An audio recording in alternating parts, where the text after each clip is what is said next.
बिस्मिल्लाहिर्रहमानिर्रहीम। Dear students, अस्सलाम वालेकुम। आज हम PSY 515 क्रॉस कल्चरल साइकोलॉजी का शॉर्ट लेसन नंबर 30 का आगाज़ करेंगे। तो लेसन नंबर 30 का नाम है understanding stereotypes, perceptions, targets and एट्रीब्यूशंस।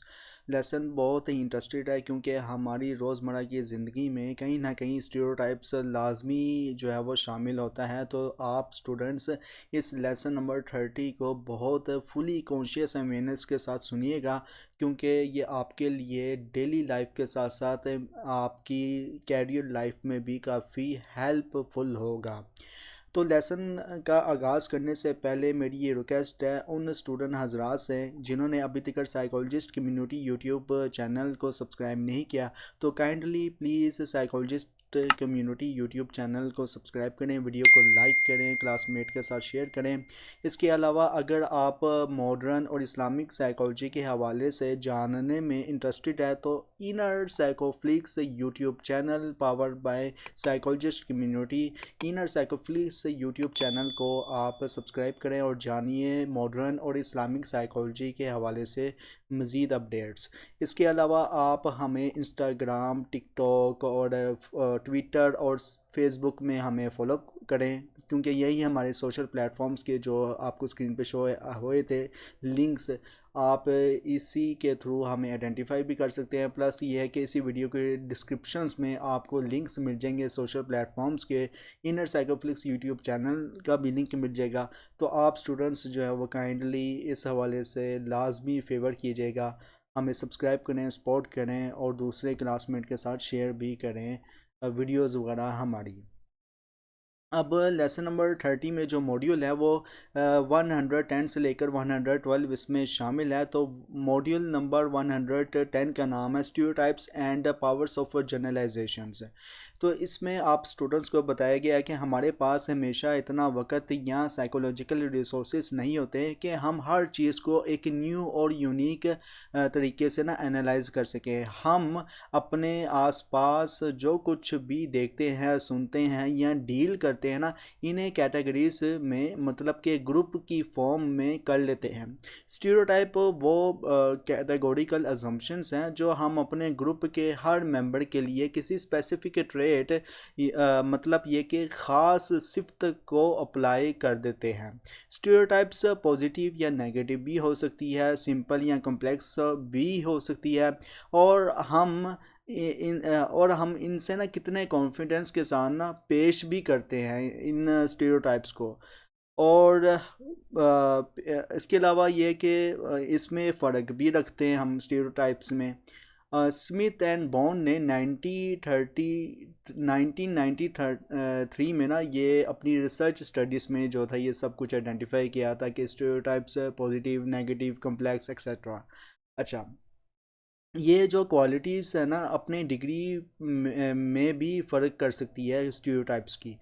और सोशल परसेप्शंस के ना प्रोसेस हमें ना इन कमिंग इंफॉर्मेशंस को ना ये सिंप्लीफाई मतलब कि आसान बनाने पर ना मजबूर भी करता है, और इससे ग्रुप के हिसाब से कैटेगराइज मतलब ये कि ग्रुप में डालने भी शामिल हैं। मिसाल के तौर पर इसराइल अरब्स ये समझते हैं कि जीविश इंटेलेक्चुअली मतलब ये कि ज़्यादा एडवांस्ड हैं, लेकिन वो ख़ुद को सोशल मतलब कि इसराइल अरब्स ख़ुद को ना सोशली तौर पर या सोशल तौर पर ना उनसे सुपीरियर समझते हैं, इसलिए अपनी दोस्ती, प्यार, फैमिली, ट्रेडिशंस और कलेक्टिविज़म्स मतलब ये के साथ मिलकर रहने को ना ज़्यादा इम्पोर्टेंट समझते हैं। और ये बिज़ामिन और आमिन ने ना 1982 में ना अपनी रिसर्च में आइडेंटिफाई किया था।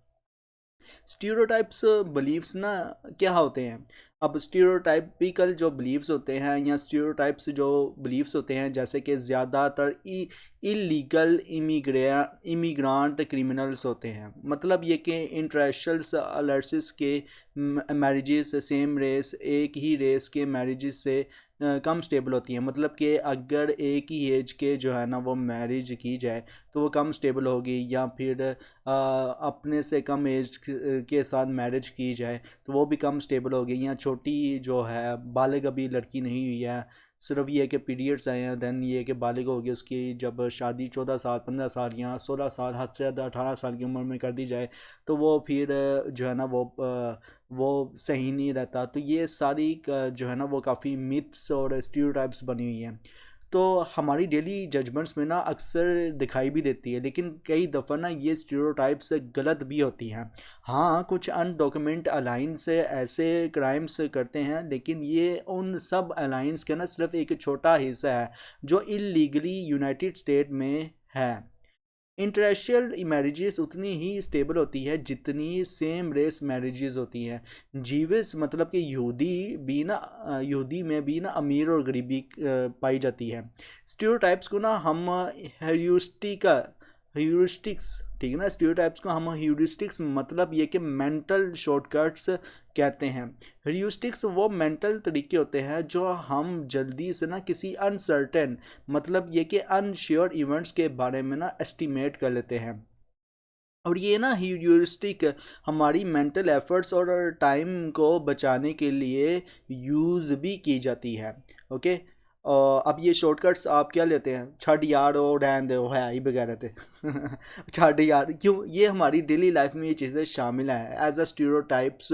और स्टीरियोटाइप्स की जो छोटी फॉर्म क्या है, ह्यूरिस्टिक्स है, और ह्यूरिस्टिक का मायने क्या है, मेंटल शॉर्टकट्स है। ओके। अब ये पिक्चर आपको दिखाएगी ओवरऑल, तो ये पिक्चर को मैं स्किप कर रहा हूँ क्योंकि इसमें ख़ास इन्फॉर्मेशन तो है नहीं इस पिक्चर में जो मैं आपको बताऊँ। तो मज़ीद इस वाले हाईलाइटेड पैराग्राफ में छोटी सी 2 लाइनों के पैराग्राफ में आपको बताया गया कि क्या स्टीरियोटाइप्स हमेशा गलत होती है, ज़्यादातर गलत होती है या फिर ज़्यादातर सही होती है। ये आपसे स्टूडेंट सवाल पूछा गया इस लाइन में। तो आप इसका जो आंसर है मुझे कमेंट्स में लाजमी दीजिएगा, क्योंकि आपकी जो इज़हार राय है मेरे लिए काफ़ी कीमती होगी।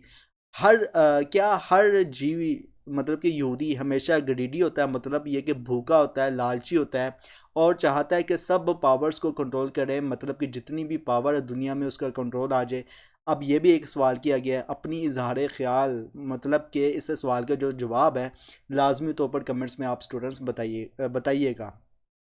क्या हर पठान हमेशा मेहमान नवाज होता है, ये भी क्वेश्चन है। इस क्वेश्चन का जवाब भी आप स्टूडेंट्स लाजमी दीजिएगा, क्योंकि मेहमान नवाजी हम अक्सर कहते हैं ना, पठान होते ही बड़े मेहमान नवाज है, तो ये भी एक स्टीरियोटाइप ही होती है आमतौर पर। ओके, क्योंकि आपने एक ग्रुप को स्पेसिफाई कर दिया है मेहमान नवाजी के साथ। ओके।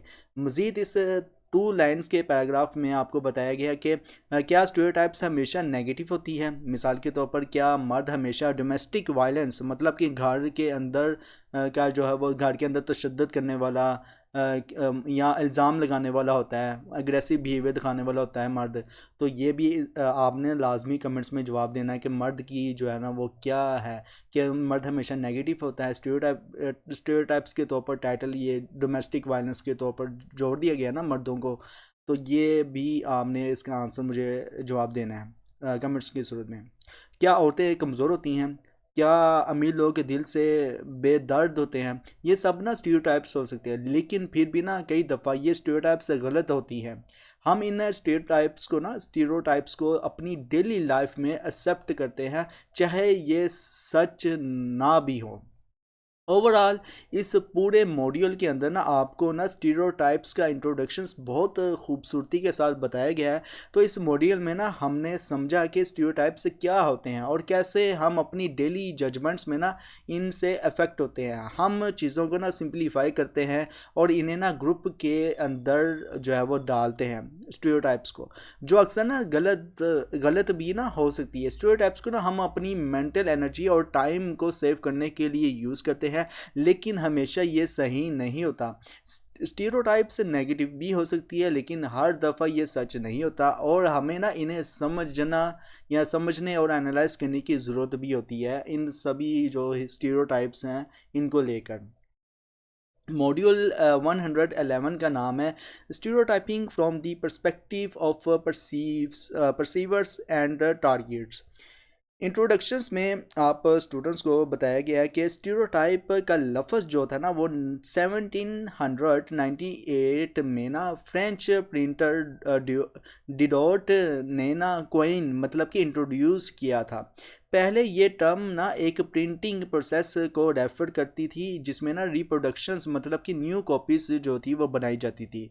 और ये अल्शमर और डेल बोका ने ना 1981 में ना अपनी रिसर्च स्टडी में भी आइडेंटिफाई किया था। जैसे कि मैंने मास कम्युनिकेशंस के शॉर्ट लेक्चर्स की जो सीरीज़ है वो मैंने मुकम्मल की थी, तो उसमें भी जो था ये प्रिंटिंग प्रेस को लेकर जो था वो स्टीरियोटाइप को इंट्रोड्यूस किया गया था। तो इसको पढ़ने से ना मुझे साथ ही वो अपना लेक्चर जो रिकॉर्डेड है वो मुझे याद आ गया थोड़ा बहुत। अच्छा, जैसे कि फिर जर्नलिस्ट वाल्टर लिपमैन ने ना 1922 में ना स्टीरियोटाइप्स को ना पिक्चर इन दी हेड यानी कि दिमाग में तस्वीर कहते हैं ना एक्सप्लेन किया था, जो हमारी मेंटल रिप्रोडक्शन से सोच के हिसाब से असली चीज़ की कॉपी होती है। और ये ना टर्म धीरे धीरे जो थी वो जनरलाइजेशंस या फिर ओवर जनरलाइजेशंस मतलब ये कि ज़्यादा जनरल अजम्पशंस बन गई जो हम ग्रुप के मेंबर्स के बारे में बनाते हैं, जैसे कि स्टीरियोटाइपिंग, प्रीजुडिस और रासिज्म्स। ओके, प्री परसीवर्स क्या होते हैं? तो परसीवर्स वो इंसान या ग्रुप होते हैं जो स्टीरियोटाइप को ना अप्लाई करते हैं। ओके, परसीवर क्या होता है? जो इंसान या ग्रुप होता है जो अप्लाई करता है स्टीरियोटाइप को। तो परसीवर कौन होगा? अगर आप साइकोलॉजिस्ट कम्युनिटी को लेकर या मुझे लेकर जो भी स्टीरियोटाइप आप अप्लाई करेंगे तो आप एज अ परसीवर कंसीडर किए जाएंगे। ओके, तो ये वो लोग होते हैं जो अपने प्री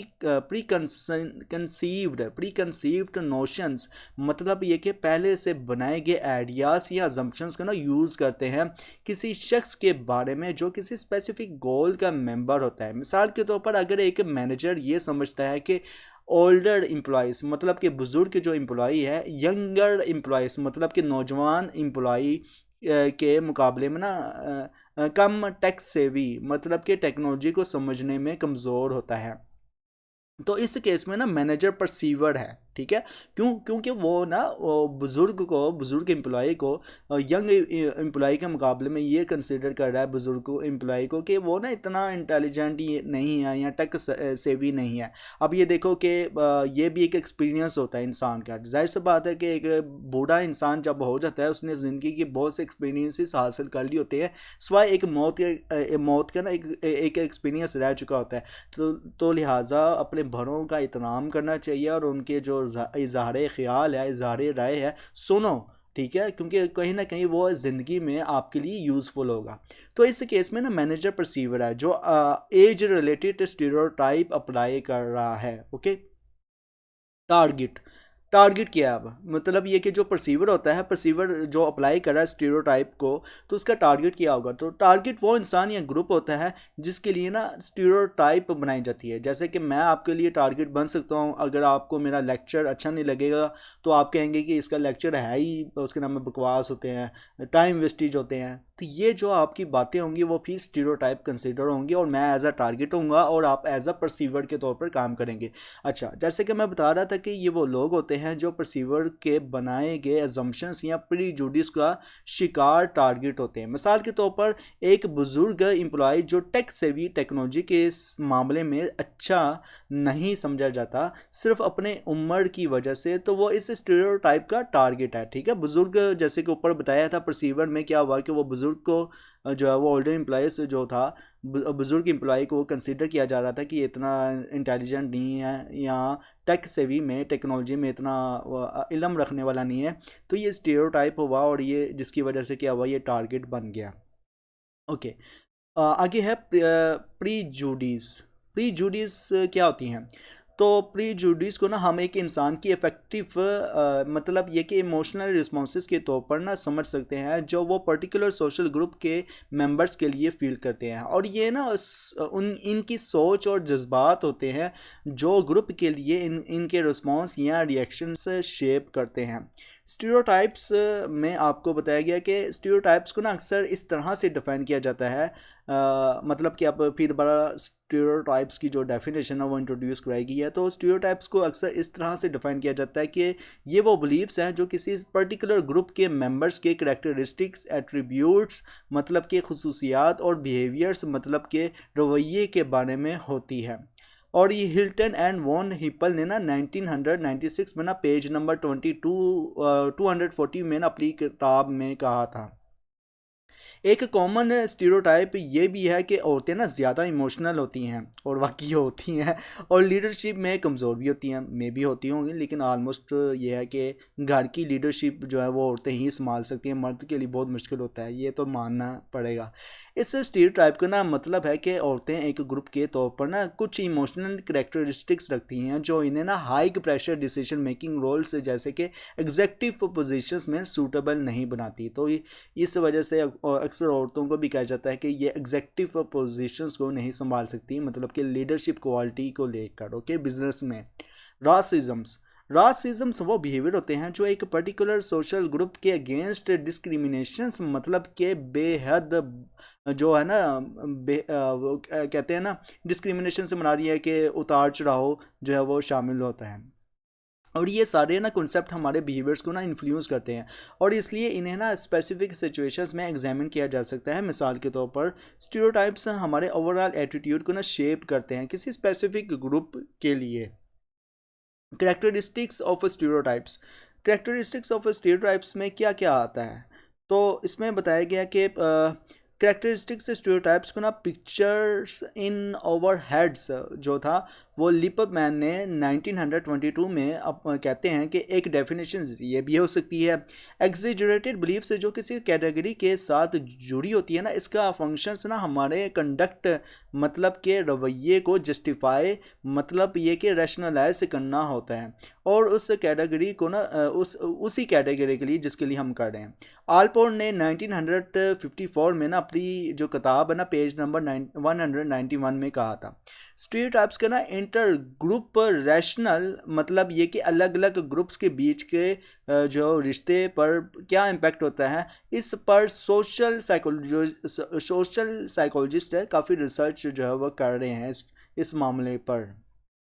आगे है stereotyping from the perceiver perspectives. इसमें आप स्टूडेंट्स को बताया गया कि कोग्निटिवली स्टीरियोटाइप्स को ना हम मेंटल शॉर्टकट्स कहते हैं जो हम अपने डिसीजन मेकिंग प्रोसेस को जल्दी और आसानी से करने के लिए यूज़ करते हैं। स्टीरियोटाइप्स का एक्यूरेसी मतलब कि सही होना एक अलग बात है, लेकिन मोटिवेशनल परसीवर्स के हिसाब से अगर हम नेगेटिव स्टीरियोटाइप्स यूज़ करते हैं दूसरे ग्रुप्स को जज करने के लिए, तो ये ना हमारी सेल्फ स्टीम मतलब कि खुद की इज्जत को मेंटेन या बूस्ट करने में मदद करती है।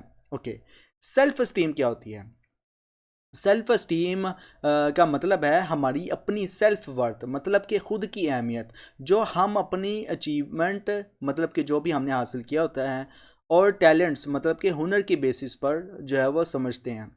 सेल्फ स्टीम को ना दो कंपोनेंट्स मतलब ये कि हिस्सों में डिवाइड किया जा सकता है, पर्सनल सेल्फ स्टीम और कलेक्टिव सेल्फ स्टीम की बेस पर। तो पर्सनल सेल्फ स्टीम में आप स्टूडेंट्स को बताया गया कि पर्सनल सेल्फ स्टीम वो होती है जो हम अपनी इंडिविजुअल अकम्पलिशमेंट और टैलेंट्स के बेसिस पर फील करते हैं। जैसे कि अल्हम्दुलिल्लाह मैं साइकोलॉजिस्ट कम्युनिटी का CEO फाउंडर हूँ, और मैं फ़ख्र करता हूँ क्योंकि अल्लाह ताला ने मुझे एजाज़ से नवाजा और मेरे जहन में ये डाल दिया कि मैं साइकोलॉजिस्ट कम्युनिटी यूट्यूब चैनल बनाऊँ, फर्दर ये कि वेबसाइट बनाऊँ, फर्दर ये कि साइकोलॉजिस्ट के स्कोप को मैं वाइड करूँ। तो ये मेरी पर्सनल सेल्फ स्टीम होगी। ओके, अब कलेक्टिव सेल्फ स्टीम में क्या होगा? कलेक्टिव सेल्फ स्टीम वो होती है जो हम अपने ग्रुप के मेंबरशिप के बेसिस पर फील करते हैं। जैसे कि अगर मेरे आए दिन यूट्यूब के सब्सक्राइबर बढ़ेंगे, आप स्टूडेंट सपोर्ट करेंगे, और मैं कहूँगा फ़ख्र से अल्हम्दुलिल्लाह मेरे 1 मिलियन सब्सक्राइबर और 2025 के एंड तक मैंने टारगेट दिया था, और अल्हम्दुलिल्लाह स्टूडेंट्स ने इस हवाले से सपोर्ट किया, और अब मेरे 1 मिलियन सब्सक्राइबर्स हैं। तो ये आप स्टूडेंट्स का ऐसा करने से मेरी कलेक्टिव सेल्फ स्टीम जो है वो बन जाएगी। जब हम नेगेटिव ग्रुप स्टीरियोटाइप्स को दूसरे लोगों पर अप्लाई करते हैं तो हम अपने ना सेल्फ स्टीम को बूस्ट करते हैं, क्योंकि ना इससे हम अपने ग्रुप को दूसरे ग्रुप से सुपीरियर करते हैं। ओके, मतलब कि बेहतर समझते हैं। मिसाल के तौर पर अगर मैं एक एथनिक ग्रुप को नेगेटिव स्टीरियोटाइप्स देता हूँ, ओके, तो मैं ना ये भी इम्प्लाई कर रहा हूँ कि मेरा ना एथनिक ग्रुप ज़्यादा अच्छा है, और इस तरह मैं अपनी कलेक्टिव सेल्फ स्टीम को ना बूस्ट करता हूँ।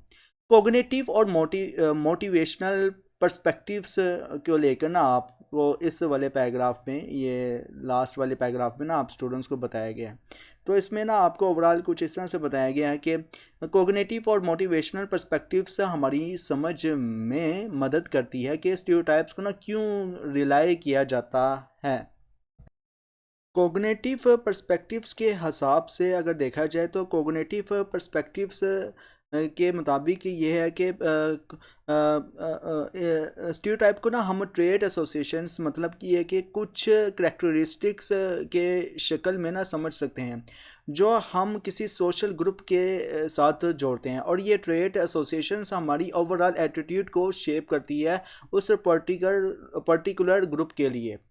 एटीट्यूड बेस्ड ऑन स्टीरियोटाइप्स में आप स्टूडेंट्स को बताया गया कि एटीट्यूड का मतलब है किसी या किसी पर्टिकुलर सोशल ग्रुप के बारे में अपना ओवरऑल ना एवोल्यूशंस, मतलब ये कि अपनी राय देना। इसको ना दो पार्ट्स में डिवाइड किया जा सकता है, अनकॉन्शियस मतलब कि बेखुदी में, और कॉन्शियस मतलब कि जानबूझकर। अनकॉन्शियस यानी कि इम्प्लिसिट एटीट्यूड का मतलब है कि वो फीलिंग्स और थॉट्स जो हमारे पास्ट एक्सपीरियंसेस से इन्फ्लुएंस होते हैं, लेकिन हम इन्हें ना पूरी तरह से समझ या पहचानते नहीं हैं। और ग्रीनवाल्ड एंड बनर्जी ने ना 1995 में कहते हैं कि ये वो फीलिंग्स है जो हमारी पुरानी एक्सपीरियंसेस के बेसिस पर होती है, लेकिन हमने ना इनको पूरी तरह से समझा नहीं होता, और ये एटीट्यूड अक्सर ना अनइंटेंशनल मतलब कि बेखुदी होते हैं, यानी हम उस पर ना सोच समझ कर फैसला नहीं करते। दूसरी तरफ कॉन्शियस यानी कि एक्सप्लिट एटीट्यूड वो होते हैं जो हम अपनी सोच समझ से बनाते हैं, यानी जब हम पूरी सोच समझी से फैसला करते हैं ना, और अपने एटीट्यूड्स को जानबूझकर चूज़ करते हैं, तब हम एक्सप्लिट एटीट्यूड रखते हैं। और ये 1998 में ना वेगनर एंड बार्गन ने ना अपनी रिसर्च में कहा था। ओवरऑल इसमें जो इम्पोर्टेंट है, एक्सप्लिट एटीट्यूड और इम्प्लिसिट जो है ना एटीट्यूड बहुत इंपॉर्टेंट है एग्जाम पॉइंट ऑफ व्यू से। Shifts in stereotypes and attitudes में आप स्टूडेंट्स को बताया गया कि इसके बाद ना कुछ ऐसे एटीट्यूड्स भी हैं जो दिखाते हैं कि टाइम के साथ ना स्टीरियोटाइप्स बढ़ते हैं। और एक ना ड्रामेटिक एग्जांपल्स एशियंस अमेरिकन्स के स्टीरियोटाइप्स का भी है। स्टीरियोटाइप स्टडी से ना पता चलता है कि जब एथनिक ग्रुप के बीच सोशल और पॉलिटिकल रिलेशंस बदलते हैं तो स्टीरियोटाइप्स भी शिफ्ट जो है वो होना शुरू हो जाते हैं, मतलब ये कि बदल जाते हैं। मिसाल के तौर पर चाइनीज़ और जापानीज़ को ना येलो या स्लैंट आइड मतलब कहा जाता था, मतलब कि इनकी आंखें बंद होती हैं, ये येलो होते हैं। तो लेकिन फिर ये ना नेगेटिव स्टीरियोटाइप्स जो थे वो ट्रेचर्स मतलब ये कि धोखाबाज, डेंजरस मतलब कि ख़तरनाक, और श्रीवर्ड मतलब कि चालाक में बदल गया था इनको लेकर। पहले इनको समझा जाता था कि ये चालाक हैं चाइनीज़ और जापानीज़, पहले इनको समझा जाता था कि ये जो है इनकी आंखें बंद होती हैं, इनकी पता नहीं आंखें खुलती कि नहीं खुलती, तो इस टाइप्स के ना स्टीरियोटाइप्स। लेकिन क्या था कि वक्त के साथ ये स्टीरियोटाइप्स बदल कर क्या हुआ आज के दौर में कि ये चालाक हैं, ख़तरनाक है, डेंजरस हैं, धोखेबाज हैं। और ये ना 1973 में ना सुई एंड किटानो ने ना अपनी रिसर्च में जो था वो कहा था। और ये ना तब्दीली पॉलिटिकल और सोशल चेंजेस के हिसाब से भी समटाइम्स हो जाती है students. Okay, stereotyping from the perspectives of the target में आप स्टूडेंट्स को बताया गया कि अब बात करते हैं स्टीरियोटाइप के उन लोगों पर किस तरह असर पड़ता है जो इस स्टीरियोटाइप का टारगेट होते हैं। जैसे कि हमने बुज़ुर्ग एक जो मैनेजर था, अगर उसको टारगेट किया गया था कि ये कम समझदार है, तो ये अब अगर हम टारगेट करते हैं किसी भी इंसान को एज अ स्टीरियोटाइप की बेस पर, तो क्या अब अफेक्ट पड़ता है ओवरऑल, इसमें अभी तक यही बताया गया।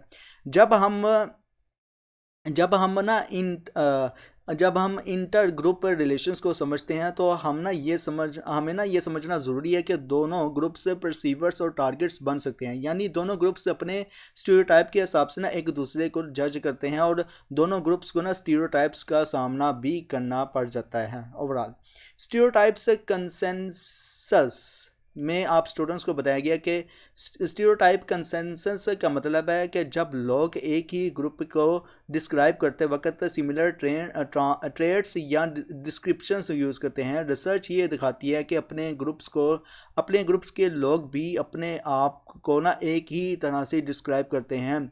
और ये हैस्लम ने ना 1997 में ना ये अपनी रिसर्च में आइडेंटिफाई किया था। अगर ग्रुप के लोग अपने ग्रुप के ट्रेड्स को ज़्यादा नेगेटिव तरीके से डिस्क्राइब करते हैं तो ये ना काफ़ी ट्रबलिंग हो सकता है, क्योंकि ना ये इनके ग्रुप की इमेज को ना नेगेटिवली अफेक्ट करता है। और मज़ीद इस वाले पैराग्राफ में आप स्टूडेंट्स को बताया गया है कि ओवरऑल के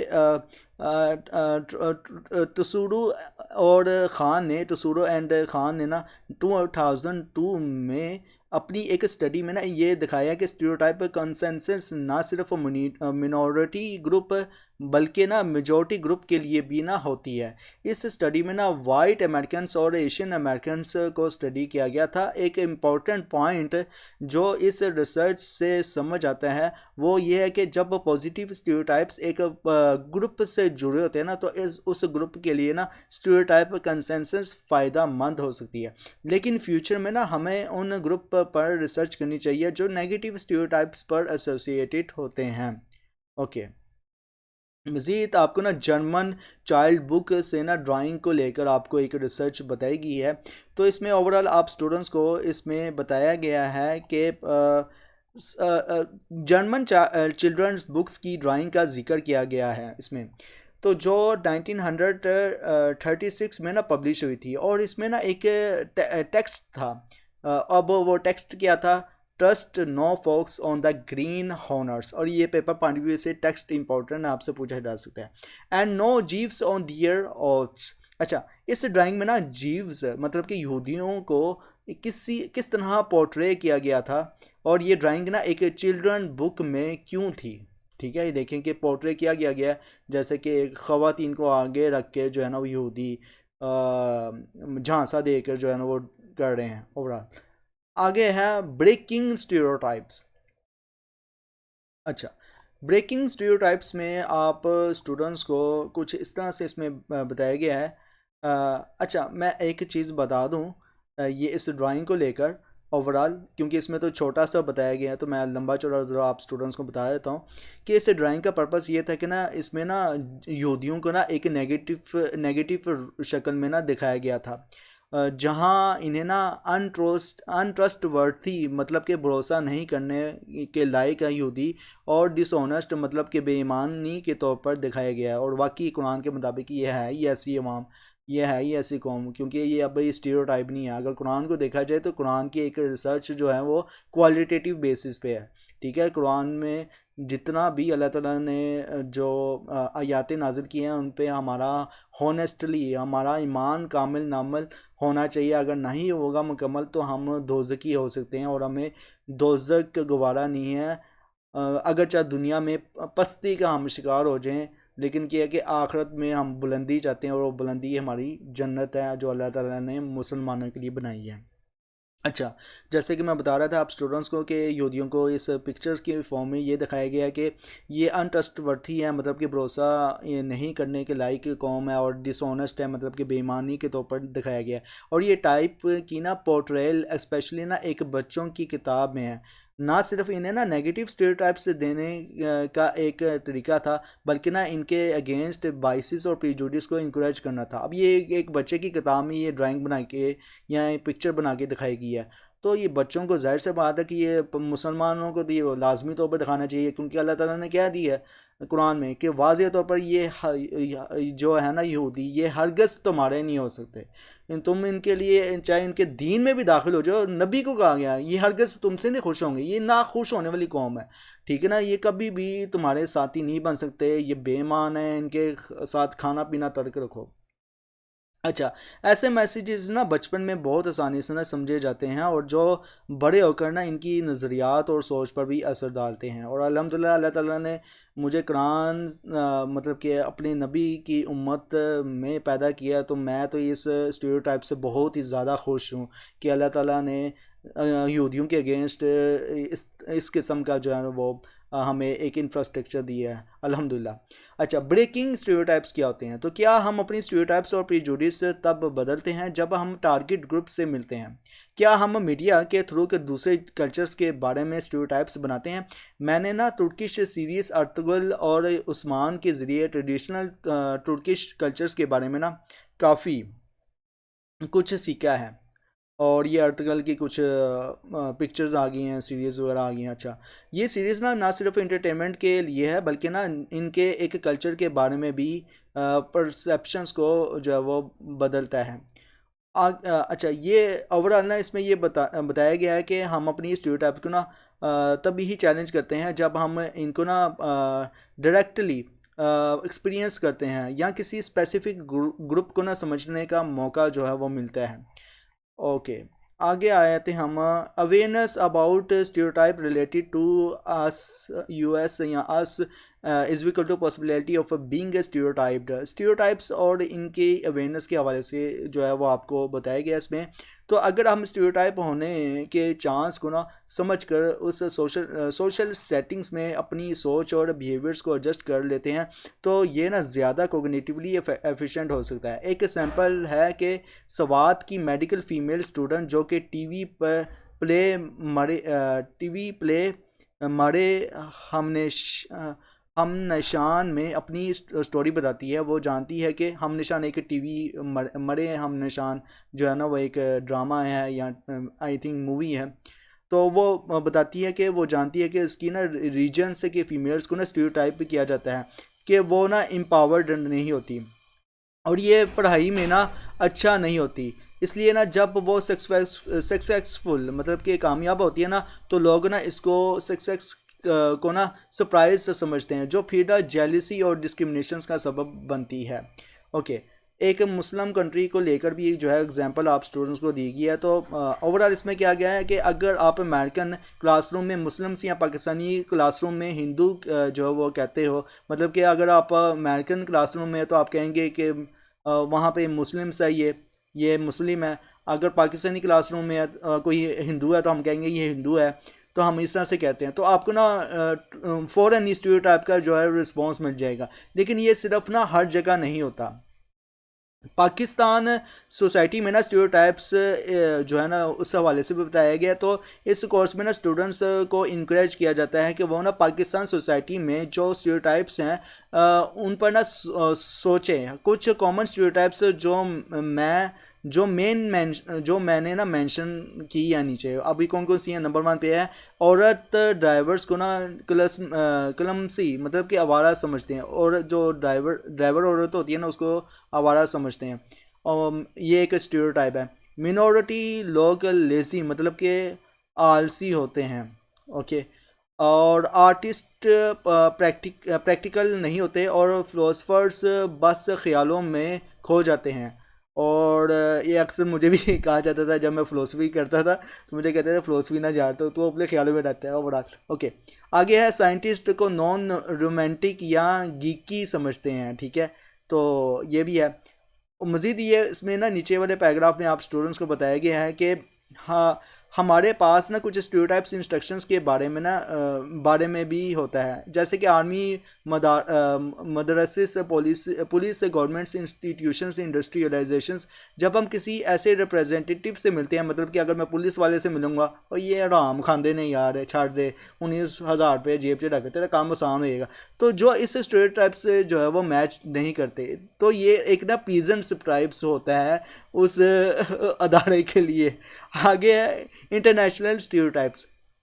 मुझे दूसरे मुल्कों में ना ये समझने का मौका मिला है कि पाकिस्तानी औरतों के बारे में ना स्टीरियोटाइप होता है कि वो ना एम्पावर्ड नहीं होती, मॉडर्न नहीं होती, ओबीडियंट नहीं होती और पर्दा ऑब्जर्वेंट नहीं होती। और वाकई ये पाकिस्तान में पाया जा रहा है। जब मेरी और मेरी बेटियों ने इन स्टीरियोटाइप्स को मैच नहीं किया तो इंग्लिश क्लास मेट्स में और कम्युनिटी को ना ये सरप्राइज़ हुआ। इन्होंने ना अपनी पुरानी सोच को बदला और पाकिस्तानी औरतों के बारे में ना न्यूज़ पर्सपेक्टिव जो थे वो बनाए थे। ओके। अब ये जो है ना एक कॉन्फ्रेंस हुई थी, उसमें इन्होंने अपनी क्लासमेट्स को कुछ जो बताया था कि नहीं, पाकिस्तानी औरतें पर्दा भी करती हैं, पाकिस्तानी औरतें ये भी करती हैं, पाकिस्तानी वो औरतें वो भी करती हैं, तो इन्होंने अपने भी ख्यालात को बदलना शुरू कर दिया था। ओके। आगे है इंटरनेशनल स्टीरियोटाइप्स को लेकर ना कुछ जो वो बताया गया है। तो इंटरनेशनल ये जो कॉन्फ्रेंस हुई थी, इसमें ना आपको बताया गया है कि मुल्कों में ना, मतलब कि मुझे ना दूसरे मुल्कों में ये समझने का मौका मिला कि जैसे कि इंटरनेशनल ये कॉन्फ्रेंस हुई थी, इसके बारे में तो मैंने बता दिया, लिहाजा मैं इस पर मज़ीद जो डिटेल है वो उस पर डिस्कस नहीं करूँगा। तो मैं मॉड्यूल नंबर जो है वो 112 की तरफ आता हूँ। एट्रीब्यूशन में फ़र्क और इसका जो अक्कासी है वो बताया गया, मतलब ये कि डिफरेंसेस एंड सिमिलैरिटीज़ इन एट्रीब्यूशंस के हवाले से जो है इसमें बताया गया।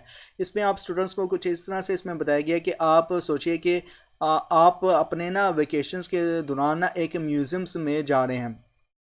एक अजनबी ना अचानक आपके पास से गुजर कर जाता है बिना किसी डिस्प्ले को देखे और लोगों से टकराए। आपको कैसे लगता है इस अजनबी ने म्यूज़ियम से इतनी जल्दी क्यों निकला? और अब ना इमेजिन कीजिए कि आपको ना खुद को म्यूज़ियम में जल्दी से जाना पड़ रहा है वेकेशंस के दौरान। आपको क्या लगेगा अपनी जल्दी आपने ना जल्दी क्यों किया है? ये दोनों ना सवालात आपके जवाब एट्रीब्यूशंस पर मुश्तमिल है। एट्रीब्यूशंस का मतलब है कि किसी भी इवेंट्स या बिहेवियर्स के काजेज़ को ना समझना। और हम ये सोचते हैं कि कोई शख्स ये या कोई शख्स ना, या हम किसी की वजह से ना किस तरीके से रिएक्ट करते हैं। और ये हैदर ने 1958 में ये रिसर्च किया था, हम किसी शख्स की वजह से किस तरह से रिएक्ट करते हैं। पेपर पॉइंट भी इससे इम्पोर्टेंट है, लिहाजा मैं इसको ना हाईलाइट कर लेता हूँ यहाँ से लेके यहाँ तक। और ओके, आगे इसमें आप स्टूडेंट्स को बताया गया है कि आप सोच रहे होंगे कि ये अजनबी म्यूज़ियम से क्यों जल्दी निकला। क्या इसने इसलिए जल्दी की क्योंकि ना वो आर्ट में इंटरेस्टेड नहीं था, या फिर क्योंकि वो रूड था, या उसके उसको ना किसी और या उसको ना किसी बस के चले जाने का ख़दशा था, या शायद कोई इमरजेंसी थी इसी वजह से वो निकल गया। तो इसमें ओवरऑल आपको बताया गया, तो जो लाइन इंपॉर्टेंट है वो मैंने हाईलाइट कर ली है, एक दो दफ़ा पढ़ के इसको अंडरस्टैंड कर लीजिएगा। आगे है इंटरनल और एक्सटर्नल एट्रीब्यूशंस, बहुत ही इंपॉर्टेंट है। तो इंटरनल एट्रीब्यूशंस वो होते हैं जब हम किसी बिहेवियर्स को उसके शख्स की अपनी पर्सनैलिटी ट्रेड्स या एटीट्यूड्स के हवाले से ना समझते हैं। जैसे कि अगर आप सोच रहे हैं वो रूड था, मतलब कि जो म्यूज़ियम में शख्स जो था वो रूड था, या उसको ना आर्ट में कोई इंटरेस्ट नहीं था, तो आप ना इंटरनल एट्रीब्यूशंस कर रहे हैं। अब एक्सटर्नल एट्रीब्यूशंस क्या होते हैं? वहीं अगर आप सोच रहे हैं कि उसको ना इमरजेंसी थी, या वो उसको देर हो गई है, तो आप ना एक्सटर्नल एट्रीब्यूशंस कर रहे हैं। एक्सटर्नल एट्रीब्यूशंस वो होती हैं जब हम किसी बिहेवियर्स को ना उसके शख्स के आसपास के एक्सटर्नल या इन्वायरमेंट सिचुएशंस या दूसरों की वजह से जो है वो समझते हैं। मतलब कि यार मेरे लेक्चर पता नहीं क्यों नहीं स्टूडेंट्स वाच करते, शायद हालीम स्टडी दे काफ़ी चंगे हैगे ने, या फिर स्टूडेंट प्लेटफॉर्म दे बहुत चंगे हैगे ने। तो मैं ये ना शायद मैंने कि अपनी नाकामी का जो है ना वो मैंने इजहार ख्याल कर दिया है एक किस्म का जो था दूसरे जो यूट्यूबर्स हैं उनके साथ बिलोंग करके। तो ये एक्सटर्नल एट्रीब्यूशंस बन गए मेरा। अगर मैं कहूँगा यार मेरे अंदर कोई खामी हो सकती है, या मैं इसको सुधारूँगा, या ये हो सकता है, ये हो सकता है, तो ये भी मेरी इंटरनल एट्रीब्यूशंस होगी ओवरऑल। ओके, तो इसी तरह आप एक्सटर्नल और इंटरनल एट्रीब्यूशंस दूसरे भी अप्लाई कर सकते हो, और अपने ऊपर भी इस तरह से आप लेके चल सकते हो एट्रीब्यूशंस को।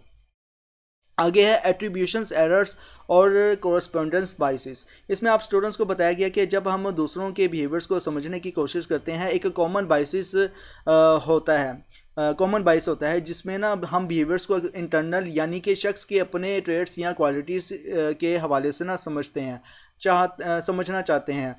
उसके बिहेवियर्स उस वक़्त किसी एक्सटर्नल सिचुएशंस की वजह से हों। और ये गिलबर्ट एंड मैलोन ने ना 1995 में ना रोस ने 1977 में ना अपनी रिसर्च में आइडेंटिफाई किया था।